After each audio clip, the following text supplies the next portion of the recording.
कृषि का वो काम कर रहा है, सब काम देख रहा है, नेपियर घास का है, जो कई चीजें उसको इसमें रुचि भी थी। तो मेरे से शायद मेरी जितनी इनकम है अभी, जिसका आपने जिक्र किया एनएलएम प्रोजेक्ट, तो 1 करोड़ का एनएलएम प्रोजेक्ट वो आने वाले समय में चलाएगा। तो मेरी 1 करोड़ तनख्वाह होगी, नहीं होगी, कब होगी, रिटायरमेंट के समय, और वो 1 करोड़ के प्रोजेक्ट का ओनर होगा। तो ऐसे सिनेरियो कृषि और पशुपालन का सही ढंग से गाइडेंस मिले तो कर सकते हैं। और उसके बाद मेरा चयन पशुपालन विशेषज्ञ केवी के दांता में हो गया, तो वहां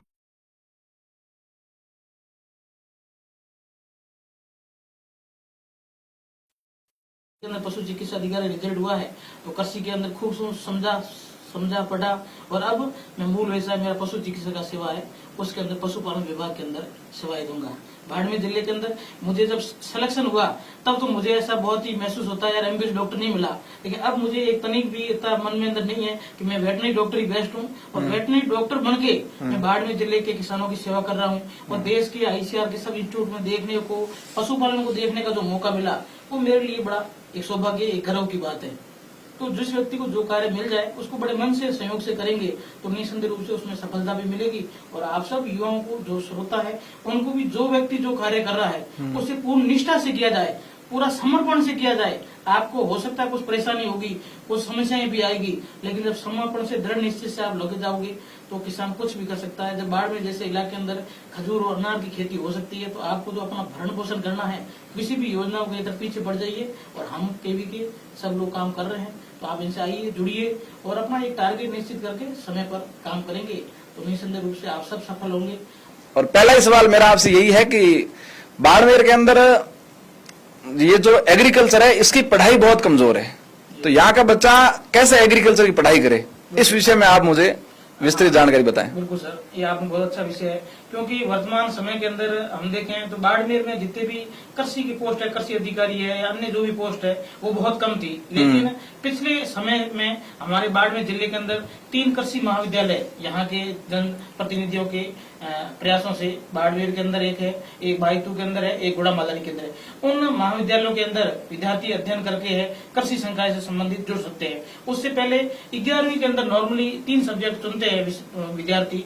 एक 11वीं के अंदर आर्ट्स है, कॉमर्स है, साइंस, बायो। अब बायो का डिवाइडेशन करके एग्रीकल्चर, और वो सब्जेक्ट लेके युवा है इस तरफ अपना कैरियर है वो बढ़ा सकते हैं। और निसंदेह रूप से एग्रीकल्चर लिया हुआ सब्जेक्ट फिर जेड की तैयारी करता है, जेड के बाद उसके कॉलेज में एडमिशन होते हैं, और फिर इस कृषि और पशुपालन के संदर्भ में आ सकते हैं। और वर्तमान में युवाओं का रुझान भी इस तरफ बढ़ा है।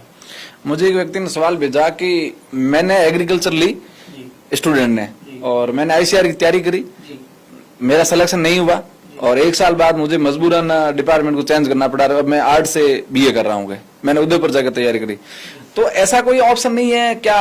1 साल करने के बाद आईसीआर एग्जाम नहीं दे सकते दोबारा? जी, 12th पास होने के बाद है, इसकी क्वालिफिकेशन क्या है आईसीआर की? इसमें 11वीं 12वीं के अंदर एग्रीकल्चर सब्जेक्ट होना चाहिए, 12th बाद के बाद एलिजिबल हो जाता है। लेकिन जेड का एग्जाम काफी कम्पिटिटिव एग्जाम है। नॉर्मली आपने सुना भी होगा, बच्चे जो पीएमटी की तैयारी करते हैं, नॉर्मली नया नया खून होता है, जोश होता है, तो वहां पर एमबीबीएस करने जाते हैं।